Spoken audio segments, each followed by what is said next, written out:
Boa noite a todos. Que essa paz que nos envolve, que esse amor que nos recebeu quando nós entramos aqui na Casa Emmanuel Vento, nos encha o espírito. Toda essa vibração de amor possa estar conosco quando nós retornarmos aos nossos lares, às nossas famílias, levando muito desse amor, muito dessa vibração, muito dessa energia, essa energia que a gente sente quando está sentadinho aqui e a gente não entende bem às vezes, né? Por que a gente se sente tão bem, tão leve? Às vezes algumas lágrimas caem, é porque nós estamos envolvidos pelo amor, e o amor é isso que nos toca. Então que nós possamos, ao retornar aos nossos lares, levar muito desse amor. E hoje nós vamos conversar um pouco sobre um tema que dá muita controvérsia às vezes, e as pessoas às vezes confundem um pouco. Mas eu quero começar compartilhando com vocês a história da dona Ada Keating. Ela é mãe do Tom. Eles moram em Liverpool, na Inglaterra. A dona Ada sente que o filho precisa dela. A dona Ada pede então para ser internada junto com o filho.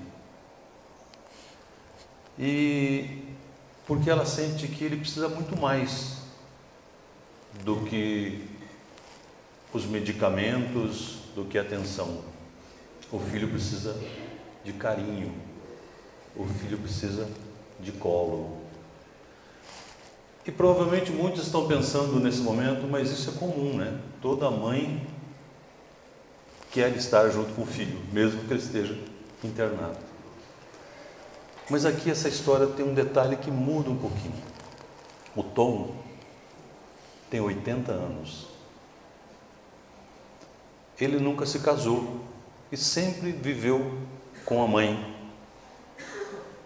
Quando chegou nos seus 75, passando dos 75, ele começou a apresentar problemas seríssimos de saúde. E não havia mais condições de ela tomar conta dele. Então ela foi obrigada a interná-lo numa casa de repouso para ter o atendimento médico e tudo mais. Muito bem, a dona Ada tem 98 anos. Ela não precisava ser internada, ela não precisava ir para uma casa de repouso, mas ela necessitava de estar com o filho, de dar o colo para aquele filho, de dar amor para aquele filho. Vejam, 98 anos, e é uma mãe que ainda quer segurar no colo o filho. Mas vamos buscar uma história mais próxima da gente, mais próxima de nós. Tem uma outra história essas histórias são muito recentes, são de agora, desses últimos dias. Essa outra história aconteceu aqui, próximo de São Paulo, em Araraquara. O nome da moça é Gláucia, ela tem 29 anos, ela tem uma filhinha, e ela estava desempregada e arrumou um trabalho de copeira num hospital. E foi lá. E quando ela começou o trabalho, chamou a atenção dela uma senhora que trabalhava lá também. Mas uma senhora já de uma certa idade. E ela foi saber, e o nome daquela senhora era Dona Cotinha. Todo mundo conhecia a Dona Cotinha. E a afinidade que ela sentiu por aquela mulher, parecia que elas já se conheciam. E a Dona Cotinha tinha uma deficiência mental, mas trabalhava lá. E ela foi saber mais e descobriu que ela chegou ali, a Dona Cotinha chegou naquele hospital junto com o irmão quando tinha 4 anos. Eles foram atropelados, só que o irmão não sobreviveu e nunca ninguém apareceu para procurar a Dona Cotinha. Nunca teve um familiar. ela caminhava pelas ruas com o irmão e foram atropelados. E ficou no hospital. Bem, a dona Cotinha tem 70 anos hoje. Veja uma vida vivida ali. Mas por todos esses acontecimentos que nós temos aí no dia a dia, o hospital acabou sendo fechado e todos foram demitidos, inclusive a Gláucia. E os doentes foram transferidos. Mas quando se soube da história da dona Cotinha, ela não tinha nenhuma referência familiar, não tinha onde ficar. Onde ela ia trabalhar? Ela foi então, a polícia a levou para um abrigo. E no último dia, nas despedidas, a dona Cotinha chegou na Gláucia, abraçou a Gláucia e falou: não me abandone. A Gláucia foi embora para casa, a dona Cotinha foi para o abrigo. Mas aquilo estava na cabeça daquela jovem. Mas vamos ver, desempregada, com uma filha já pré-adolescente, o marido fazia serviços de motoboy que entrega mensagens, mas o coração dela não deixava ela ficar em silêncio. E ela então saiu perguntando aonde estaria a dona Cotinha, em qual abrigo estaria, até que descobriu onde estava. E ela foi lá e pediu para as autoridades se ela podia levar a dona Cotinha para a casa dela.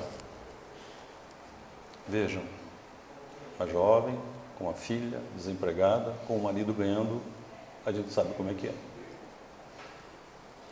Mas ela disse que ela nunca pensou nisso. O que ela queria era trazer aquela mulher. E ela pensou assim: aonde passa dificuldades 3, passam 4. Se a gente tiver que dividir a comida em mais um pedacinho, a gente divide mais uma porçãozinha para cada um. E ela então trouxe a dona Cotinha para casa. E agora, há cerca de um ano atrás, ela adotou a dona Cotinha. Vocês já ouviram falar em adoção de idoso? Olha que coisa mais linda. E aí depois, se alguém quiser, pode entrar no Google, dá um Google lá e procura enfermeira Gláucia, dona Cotinha. Vai aparecer o vídeo. E no vídeo aparece ela sentada no sofá com a filha e a dona Cotinha do lado, e ela passa a mão no rosto da Gláucia e chama de mamãe. Pensem que sentimento é esse. E aí a gente vai pensar, na primeira história existe um laço de sangue, um laço de hereditariedade. O nosso amigo era filho daquela senhora. No segundo, não tem laço de sangue. Afinal de contas, que laço é que moveu aquela mãe e que laço é que moveu essa jovem? Que sentimento tão forte é esse, que é muito além de qualquer DNA? Isso é o amor. O amor que aquele homem ali veio nos ensinar há 2018 anos atrás. Um amor que é incondicional. Um amor que não olha para a cor da pele. Um amor que não olha para o nível socioeconômico. O amor que não olha para a cultura. O amor que não olha para a orientação sexual. É o amor. É isso que nos une, nos aproxima, nos atrai. E eu contei essa história para que a gente chegasse no nosso tópico de hoje, que está no capítulo 14 do Evangelho segundo o Espiritismo, que fala do parentesco corporal e do parentesco espiritual. Quantas pessoas nós conhecemos que nós nunca vimos antes. E você encontra um determinado momento e parece que você viveu a vida inteira com aquela pessoa. Existe uma afinidade.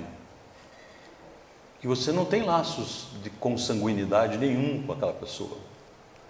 Assim como nós temos algumas pessoas que têm laço de consanguinidade com a gente, que a gente tem uma certa dificuldade de aproximação, não é?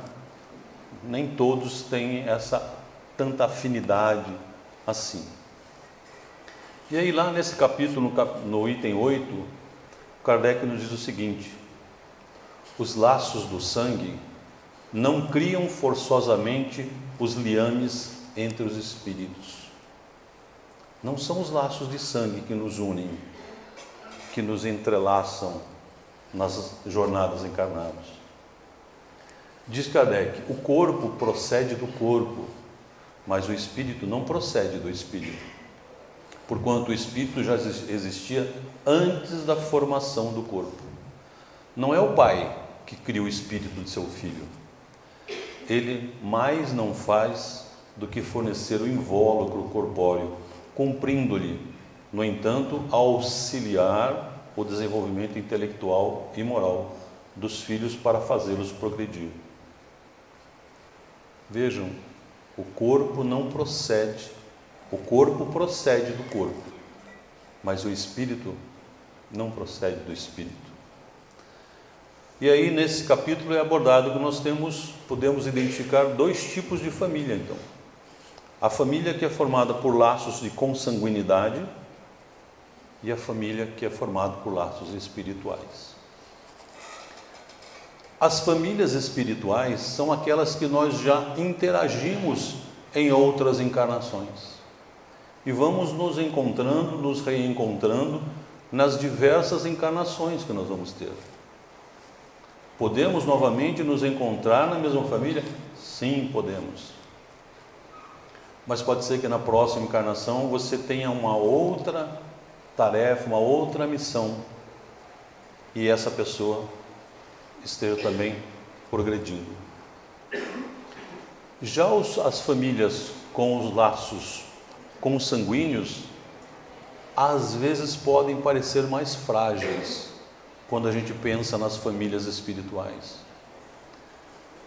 Porque em algumas situações essas famílias por consanguinidade se formam não pelo sentimento, mas às vezes por interesses materiais. E quando esse material se dissolve, se perde, não tem mais nada que os ligue, que os conecte. Alguns anos atrás, o que se considerava família era consanguinidade, aquilo que é descendente. A abordagem espírita nos amplia isso porque Jesus veio falar da família universal. E aí a gente tem que, hoje nós temos diversos formatos de família no mundo que a gente vive. Não temos?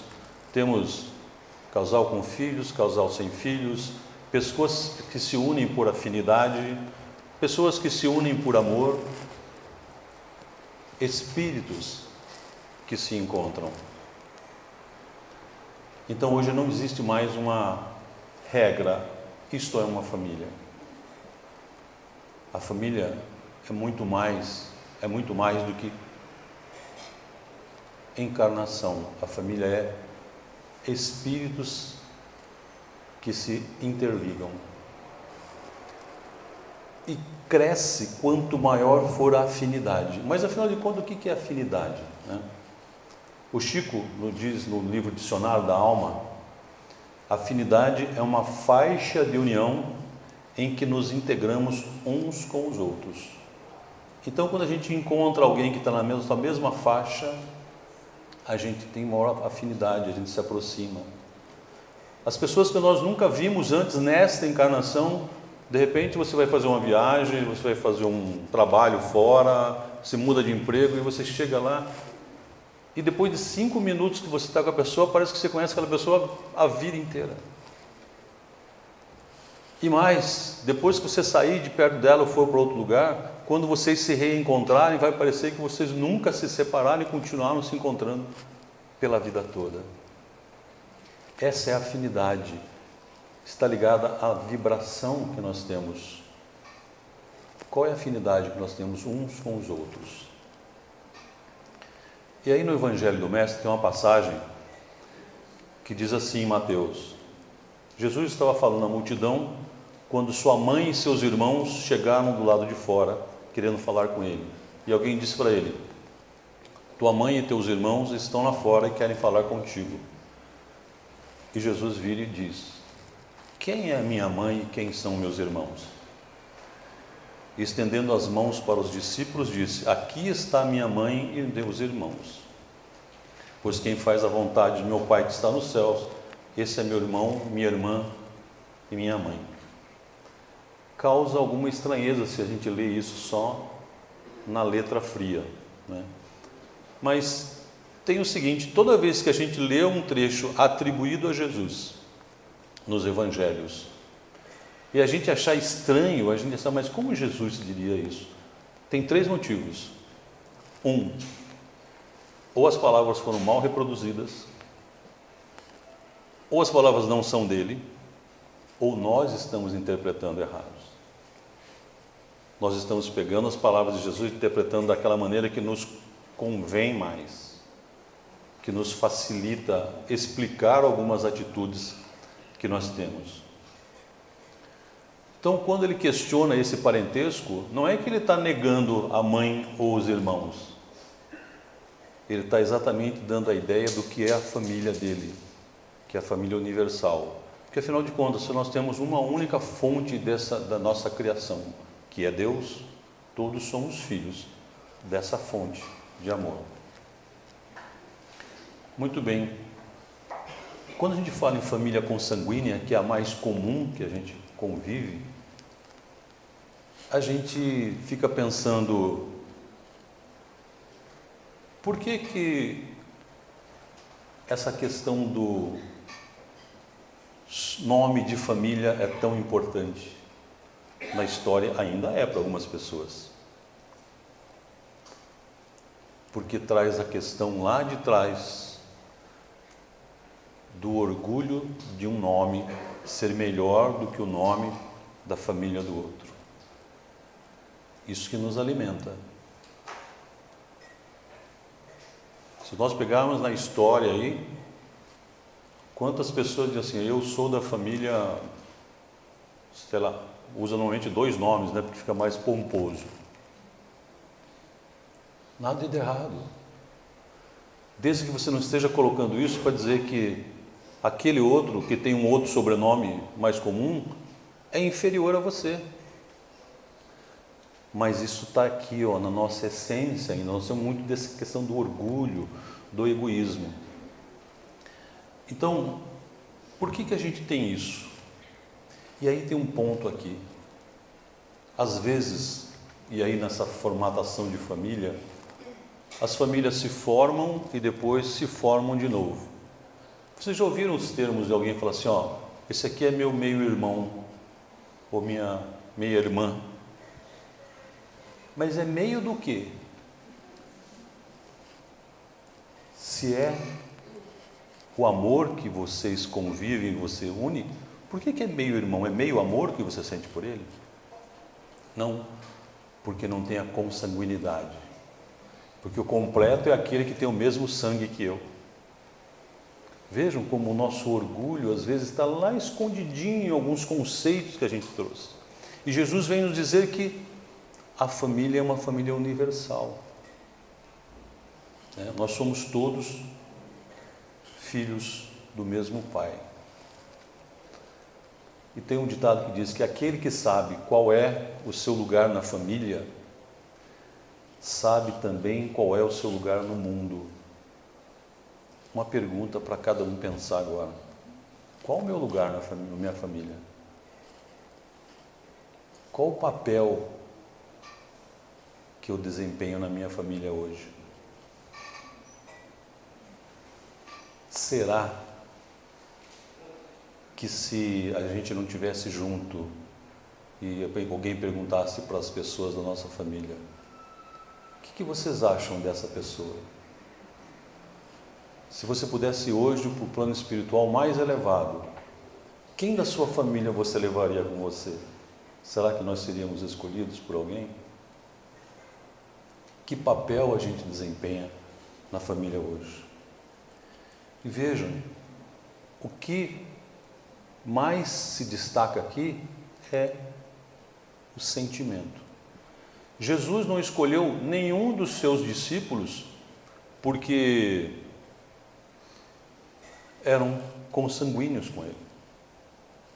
Se nós formos buscar a história dos discípulos, Simão Pedro era político, Mateus era cobrador de impostos, nós tínhamos um grupo de pescadores, nós tínhamos de tudo.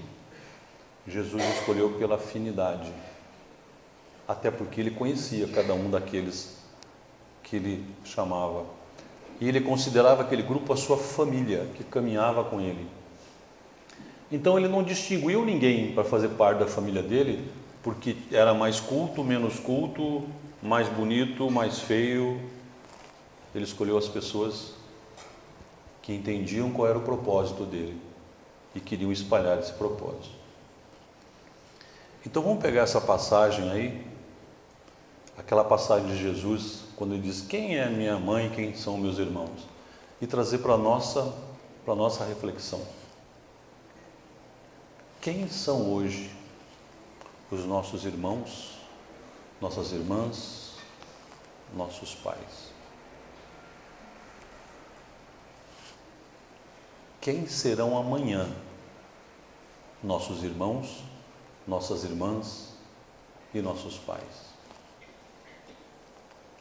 Porque se nós entendemos o conceito que nós estamos numa família e vamos nos reencontrar em diversas situações, em outras encarnações de família, nós precisamos entender que hoje, o papel que eu desempenho hoje, o relacionamento que eu tenho com as pessoas hoje, na minha família, vai definir como será no próximo encontro. O que a gente sempre vê na casa espírita são pessoas que, às vezes, passam por momentos de dor, de sofrimento, porque perderam um ente querido, perderam alguém da família. E o que mais nos alimenta é a fé e a esperança de nos reencontrarmos. E eu gosto sempre de trazer o seguinte exemplo. Lembram-se do André Luiz? Ele podia reencontrar a mãe dele? Ou era ela que podia reencontrá-lo? Para a gente pensar o seguinte: o que eu estou fazendo hoje na minha caminhada, como eu estou evoluindo espiritualmente, vai me facilitar reencontrar os meus entes queridos. Aquele ente querido que tem aquela esperança de se reencontrar, se ele já era um espírito que tinha ações do bem, amava as pessoas, talvez ele esteja numa situação que, se nós continuarmos construindo a nossa caminhada muito pesada, talvez a gente não reencontre com ele tão rapidamente. Depende de cada um de nós essa construção. Eu estou construindo o meu encontro de amanhã no plano espiritual ou em outra família hoje, no que eu estou fazendo hoje, na família que eu estou hoje, nos relacionamentos que eu estou mantendo hoje. Então a pergunta mais importante talvez seja: quem sou eu hoje nesta encarnação? Como espírito. Não importa o seu cargo, a sua posição, o seu poder. Quem sou eu hoje nesta encarnação? Porque eu começarei a ter uma ideia de quem serei eu na próxima. Eu posso mudar a mim, eu posso mudar dentro de mim, não posso mudar o outro. Certa vez eu estava fazendo uma palestra numa outra casa espírita e a gente estava falando, coincidentemente, desse assunto. E após a palestra, uma senhora foi falar comigo e foi me perguntar se eu achava que era importante, então, ela procurar se reconciliar, procurar perdoar as pessoas nessa encarnação. Eu falei, é fundamental, Jesus nos pede isso. E ela perguntou, quer dizer que se eu não fizer isso, eu vou ter que reencontrar com essas pessoas? A gente vai ter que resgatar algumas coisas. Eu vou ter que ligar para o meu ex-marido hoje, ela falou. Porque o que eu não quero é reencontrar com ele. Eu falei, não é bem essa a ideia. Eu falei, minha senhora, vamos explicar um pouquinho o que é o amor para a senhora. Então, para a gente pensar, e é muito importante que a gente pense isso. Quem sou eu hoje na minha encarnação? Porque eu estarei desenhando quem serei eu na próxima. Jesus nos recomendou que a gente amasse ao próximo como a nós mesmos, né? E a família é uma escola onde nós estamos para aprender a amar umas poucas pessoas, para um dia a gente aprender a amar a humanidade. Eu preciso estar nessa família porque eu preciso aprender a amar alguém como irmão, alguém como irmã, alguém como filho, como filha, alguém como pai, alguém como mãe. Porque em outra encarnação eu já saberei o que é amar um irmão, uma irmã, um pai, uma mãe. Se eu estou tendo dificuldade nessa, eu preciso procurar saber como é que eu melhoro isso. Que amor é aprendizado pela prática. Não adianta a gente vir aqui, sentar, né, fechar os olhos, olhar para Deus e pensar assim, Deus, fazei desse espírito um poço de amor. Não adianta, gente. Eu preciso praticar o amor pelo próximo. Bem, aí fica uma pergunta. Afinal de contas, o que é mais importante? A família corporal, parentesco corporal ou parentesco espiritual? O mais importante é que a gente ame. Não importa se é consanguíneo ou se é por afinidade. O importante é que a gente ame. Porque se você, quando eu falei de alguém que partiu, você sente aquela saudade, né, de um irmão, de uma irmã, de um avô, de um pai, de uma mãe, que partiu e talvez você quisesse ter mais um minutinho para tocar no cabelo e dizer, você é importante para mim, eu te amo. E a pessoa partiu e eu não tive essa chance. Então, vamos amar hoje, agora. Porque é isso que é mais importante. Não é mais importante se o outro tem a mesma descendência familiar que eu. O importante é que eu saiba amar essas pessoas. Os espíritos que nós encontramos nas nossas andanças, no nosso caminho, são espíritos que estavam e estão no nosso caminho. Vamos amar. Vamos buscar o melhor de nós para passar para esses espíritos. E só para finalizar, eu quero terminar com uma história também. Numa escola, o professor resolveu fazer algumas conversas com os alunos. E os alunos precisavam trazer fotos deles. Eles trocavam as fotos. E um dos menininhos tinha o cabelo ruivo, mas aquele ruivo bem vermelhão já. Aí uma das crianças pegou aquilo e falou para ele assim, você é adotado, não é? Porque os pais não tinham essa tão vermelho assim. Aí uma menininha que estava do lado falou assim, eu sei o que é adoção. Eu sou adotada. E aí o menino falou assim, mas o que quer dizer adotado? Ela disse que você cresceu na barriga da sua mãe, eu cresci no coração da minha. Eu quero deixar para a gente pensar, eu não preciso ter laços de sangue para amar as pessoas, eu preciso ter um coração aberto para que o amor de Jesus se manifeste. Que assim seja. Graças a Deus e graças a Jesus.